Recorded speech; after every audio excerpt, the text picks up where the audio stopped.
Good morning, my dear students. I am Meena Sharma, vocational lecturer, modern office practice at Government Girls Senior Secondary Smart School Railway Mandi Hoshiarpur. I hope you all are safe in your homes and taking care of your parents also. Beta, today I am going to deliver a lecture on carbon manifolding. One cannot remember all the summaries and contents of every outgoing letter or written communication. Therefore, it is essential a copy of letter or document is kept in record for future reference. This can be done with the help of carbon paper. बेटा कोई भी इंसान किसी भी चीज़ ਨੂੰ बहुत ज़्यादा दिनों तक याद नहीं रख सकता। ਅਸੀਂ ਡੇ ਰੂਟੀਨ ਦੇ ਵਿੱਚ ਬਹੁਤ ਸਾਰੀਆਂ ਲੈਟਰਸ ਨੂੰ ਦੂਸਰੀਆਂ ਬ੍ਰਾਂਚਿਸ ਦੇ ਵਿੱਚ ਭੇਜਦੇ ਹਾਂ, ਬਹੁਤ ਸਾਰੇ ਡਾਕੂਮੈਂਟ ਇੱਕ ਦੂਸਰੇ ਨੂੰ ਭੇਜਦੇ ਹਾਂ, ਲੇਕਿਨ ਇਹ ਕਿਸੇ ਲਈ ਵੀ ਪੋਸੀਬਲ ਨਹੀਂ ਹੈ ਕਿ ਅਸੀਂ ਛੋਟੀ ਛੋਟੀ ਚੀਜ਼ ਨੂੰ ਜਾਂ ਕਿਸੇ ਵੀ ਵੱਡੀ ਚੀਜ਼ ਨੂੰ ਉਹਨੂੰ ਯਾਦ ਕਰਕੇ ਰੱਖੀਏ। ਉਹਦੇ ਲਈ ਸਾਨੂੰ ਇੱਕ ਰਿਕਾਰਡ ਕਾਪੀ ਜਿਹੜੀ ਹੈ ਸਾਨੂੰ ਆਪਣੇ ਰਿਕਾਰਡ ਦੇ ਵਿੱਚ ਫਿਊਚਰ ਰੈਫਰੈਂਸ ਲਈ ਰੱਖਣੀ ਪੈਂਦੀ ਹੈ।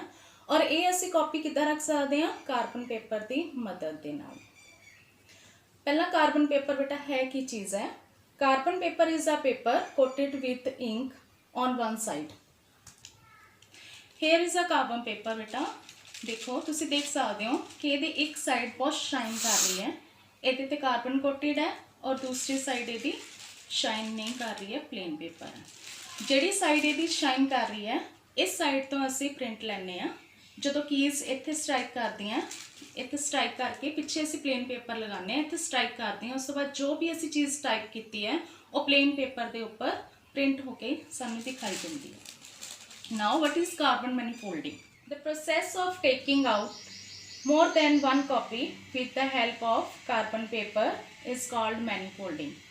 जो असी बहुत ज़्यादा गिनती के विच कार्बन कॉपीज़ के थ्रू असी पेपर्स कटते हैं उन्होंने असी कार्बन मैनीफोल्डिंग कहते हैं। Kinds of carbon papers.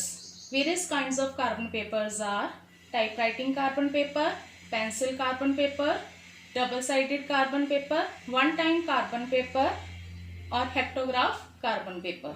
Typewriting carbon papers वो papers है बेटा जिन्होंने असी डे रूटीन के विच जदों असी क्लासरूम के विच भी प्रैक्टिस करते हैं, यूज़ करते हैं और ऑफिसिस के विच भी काम जदों आपां करते हैं उदों टाइपराइटिंग कार्बन पेपर का यूज़ होंदा है।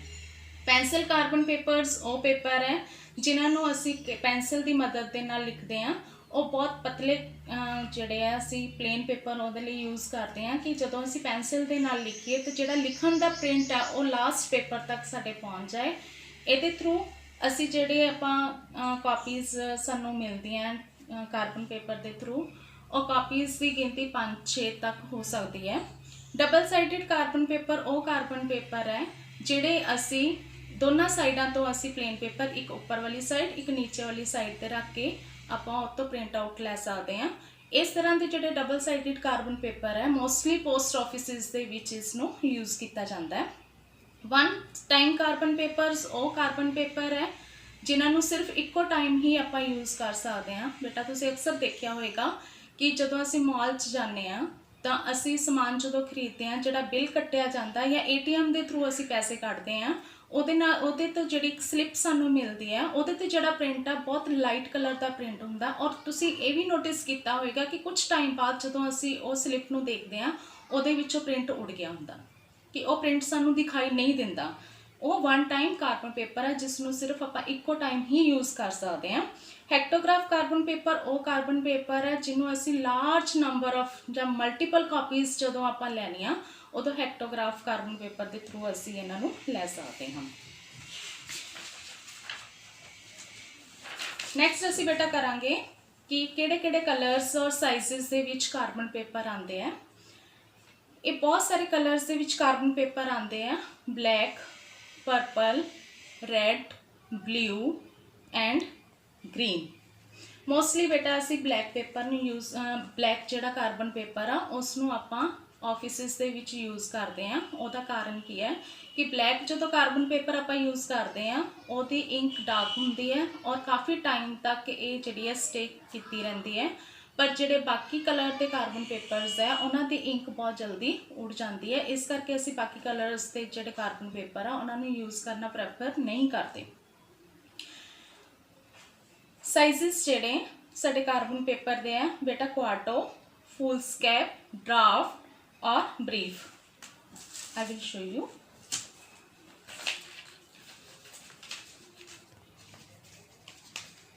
This is quarto paper. Quarto paper बेटा की है the size of book whose pages are made by folding a sheet of paper to form 4 leaves and 8 pages। 4 leaves और ये 8 पेज जेडे बन जाते हैं, that is quarto paper. Second one is draft paper. जो असी कोई भी ड्राफ्ट बनाने हैं तो असी इस पेपर का इस्तेमाल करते हैं। Next foolscap paper. Foolscap paper नूं असी A4 पेपर भी कहते हैं। ये ओहले पेपर्स आ बेटा जिन्होंने असी तुसी जो एग्जाम देंदे हो तो तुहानूं शीट जिहड़ियां मिलदियां वो A4 साइज़ दे विच ही हुंदियां। नैक्सट बेटा असी करांगे साइजिज ऑफ पेपर्स कि पेपर के साइज़ किहड़े-किहड़े हुंदे हैं। बेटा देखो A0 पूरा पेपर, A1 ए वाला साइज़, A2 बेटा शेडेड तो तुहानूं पता लग जाएगा, बाकी मैं व्हाट्सएप ग्रुप के थ्रू तुहानूं इस भेज दूँगी। A3, A4, A5, A6, A7 और A8।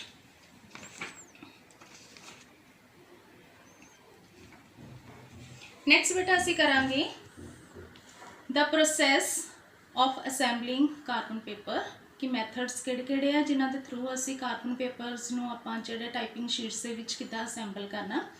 2 मैथड है साडे कोल, टेबल असैम्बली मैथड और second machine assembly method. First आपां करांगे टेबल असैम्बली मैथड। इहदे विच असी की तुहानूं दिखाउण जा रही हां बेटा मैं कि असी टेबल के उपर पेपर नूं किस तरह असैम्बल करना। सब तो पहला असी शीट रखांगे, उस तो बाद असी कार्बन पेपर रखांगे। बेटा कार्बन पेपर रखने का तरीका की है, जिहड़ा शाइन वाली साइड है, कार्बन कोटेड साइड है, उस साइड नूं असी अपने फेस वाल नूं करना। इस तरह करके असी इहदे उपर रखांगे। फिर असी टाइपिंग शीट, फिर कार्बन शीट, कार्बन साइड अपने फेस वाल, नैक्सट फिर टाइपिंग पेपर। एक बार असीं इनू बिल्कुल इन्हां दी एजिस नू बराबर कर लेना। बेटा हुण तुसीं देखो कि इस तरह होएगा जदों असीं मशीन दे विच पेपर लगावांगे। देखो असीं इदां नीचे रखे सी, इदां ही चुके, इस तरह आपां मशीन दे विच पेपर लगाए और तुहानूं पता कि मशीन दे पेपर जदों आपां नोब नूं रोटेट करदे हां तो पेपर साडा निकल के इस तरह आंदा है, इस तरह। ठीक है, हुण तुसीं देखो बेटा असी जिहड़ी कोटेड साइड सी अपने फेस वाल करके आपां कार्बन रखिया सी और हुण जदों रोटेट करके मशीन तो बाहर आया पेपर तो साडी कोटेड साइड जिहड़ी आ वो नीचे चली गई है। इस तरह जदों असी टाइप करांगे कुछ भी वो नीचे पेपर्स के उपर उसका प्रिंट आ जाएगा। इनू असी कहने हैं table assembly method. Second method असी करांगे मशीन असैम्बली मैथड। वो किस तरह करांगे आपां। और बेटा सब तो इंपॉर्टेंट चीज़ मैं तुहानूं दस्सण जा रही हाँ कि जदों भी असी कार्बन पेपर लगाने हैं, जे असी 3 सानूं कार्बन कॉपीज़ चाहिए, ठीक है, मतलब 4 साडे कोल टाइपिंग शीट्स होंगियां, 3 कार्बन होंगे, ठीक है। जे सानूं 3 कार्बन कॉपीज़ चाहिए फिर साडे कोल 3 शीट्स होंगियां, 2 साडे कोल कार्बन होंगे। जे सानूं 1 कार्बन पेपर चाहिए, कार्बन कॉपी चाहिए, फिर असी 2 टाइपिंग शीट लवांगे, 1 साडे कोल कार्बन होएगा। मीनस जिन्नियां सानूं चाहिए सानूं शीट्स ये वालियां प्लेन, असी कार्बन पेपर उस तो 1 नंबर घट रखांगे। इनू याद रखना बेटा। नैक्सट बेटा हुण साडे कोल मशीन नहीं है पर फिर भी मैं बेस्ट पॉसिबल कोशिश करूँगी कि तुहानूं समझ लग जाए बेटा। पेपर्स नूं बेटा बराबर करके असी मशीन दे विच जदों इंसर्ट किया, नोब घुमाई, सिर्फ इन्नी क नोब घुमानी है कि पेपर जिहड़ा साडा ਇਹਦੀ ਗ੍ਰਿਪ ਥੋੜੀ ਟਾਈਟ ਹੋ ਜਾਏ। ਇਹਨੂੰ ਬਹੁਤ ਅੱਗੇ ਨਹੀਂ ਲੈ ਕੇ ਜਾਣਾ, ਆਪਾਂ ਹਲਕਾ ਜਿਹਾ ਉਹਨੂੰ ਅੰਦਰ ਸਿਲੰਡਰ ਦੇ ਵਿੱਚ ਦਬਾਣਾ।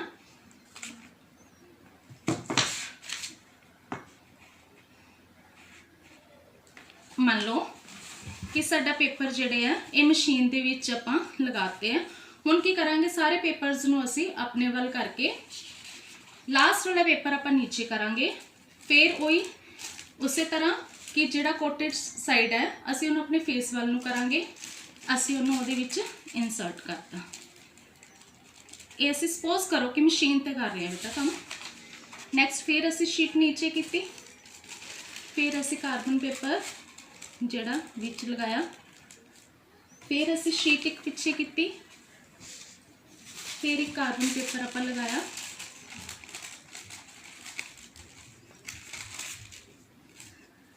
सारियां शीट पिछे चलिया गई। हुण असी नोब जिस टाइम घुमानी है बेटा तो साडी इस तरह घूम के शीट्स उपर आनगियां और तुसी देखो कि कितने सोहने तरीके दे नाल सारे कार्बन बराबर आ गए हैं नीचे और सेम उसी तरह साडी जिहड़ी कोटेड साइड है वो नीचे चली गई। और जो असी पेपर बेटा टाइप कर लिया, टाइप करन तो बाद असी की करना कि आपां कार्बन पेपर्स नूं इत्थों एक साइड असी कॉर्नर ए वाला फड़ना पिछे, दूसरे कॉर्नर दे विच असी कार्बन पेपर पकड़ के सारे कार्बन पेपर्स असी इस तरह कढ़ लेने हैं। नैक्सट बेटा असी करना है कि असी कार्बन पेपर की जिहड़ी है साम संभाल किद्दां करनी है। असी जे कोई गलती हो जाती है तो इहदी गलती किद्दां ठीक करनी है। सपोज करो कि साडी टाइप करते कई बार बहुत सारिया गलतियां हो जांदियां। जो साडी कोई गलती हो जाती, एक तो तरीका कि असी इस तरह पेपर टाइपराइटर के विचों बाहर कढ़ के उन्होंने कला कला कढ़ के असी अपनी गलती को ठीक कर लीए। दूसरा तरीका की है, जे असी मशीन के उपर लगे हुए कार्बन पेपर्स से गलती आप ठीक करनी है तो असी जिहड़ी गलती है उत्थे एक स्ट्रिप रख देंगे ताकि जो असी अगली गलती को ठीक कर रहे हैं, चाहे असी वो इरेजर के नाल ठीक कर रहे हैं, चाहे असी फ्लूइड के नाल ठीक कर रहे हैं, असी फ्लूइड भी लगा रहे हैं या इरेजर नाल कर रहे हैं ताकि वो जिहड़ी डस्ट है एक तो मशीन च ना जाए, दूसरा कि उहदे रगड़न दे नाल बाकी जिहड़े साडे पिछे पेपर्स है वो खराब ना होण। उहदे लई सानू एक स्ट्रिप पिछे पेपर्स ते रख के गलती ठीक कर लेनी चाहिए है। फिर दोबारा उस तरह दूसरी स्ट्रिप रख के गलती ठीक कर लेनी चाहिए है और सारिया स्ट्रिप्स नूं बाहर कढ़ के फिर असी अपनी जिहड़ी वो गलती नूं दोबारा उस पॉइंट ते लैके जाके उन्होंने दोबारा टाइप करके असी उस गलती नूं ठीक कर सकते हैं। नैक्सट बेटा असी पेपर नूं संभाल के किद्दां रखना। पेपर्स जिहड़ा साडा कार्बन पेपर है उहदे च कोई भी वट नहीं पैना चाहिए, उहदे च कोई तह का निशान नहीं होना चाहिए। उन्होंने असी फोल्ड करके नहीं रखना पेपर नूं, उन्होंने एक बॉक्स के विच सीधा करके रखना। उहदे नाल की होएगा कि पेपर साडा लंबे टाइम तक जिहड़ा साडे काम आएगा, खराब नहीं होएगा। सैकेंडली जदों भी असी पेपर नूं यूज़ करना, बार बार असी जे सपोज करो इस साइड तो पेपर लगा रहे हैं तो हर बार असी इस साइड पर पेपर नहीं लगाना, इनू घुमा घुमा के रोटेट करके पेपर नूं यूज़ करते रहना है ताकि पेपर जिहड़ी इंक पूरी तरह नाल यूज़ हो सके और इन मैक्सिमम टाइम तक आपां यूज़ कर सकीए। यूज़ करन तो बाद असी इस पेपर नूं उस तरह बॉक्स दे विच आपां लगा के रख दिए। बाय चांस जे साडे पेपर दे विच किसी तरह के कोई रैशिज पै जाते हैं, उहदे नाल की होएगा कि शीट जदों असीं टाइप करांगे तो उत्ते निशान पैणगे। ठीक है, जे साडी कोई सपोज करो कि कार्बन पेपर दे विच किसी तरह का कोई वट पै गया तो उन्होंने बिल्कुल बुक दे विच सीधा करके रख दिओ और पेपर जिहड़ा आ थोड़े टाइम तक सीधा हो जाएगा। ये सी मेरा बेटा अज दा टॉपिक। तुहाडा बहुत बहुत धन्नवाद।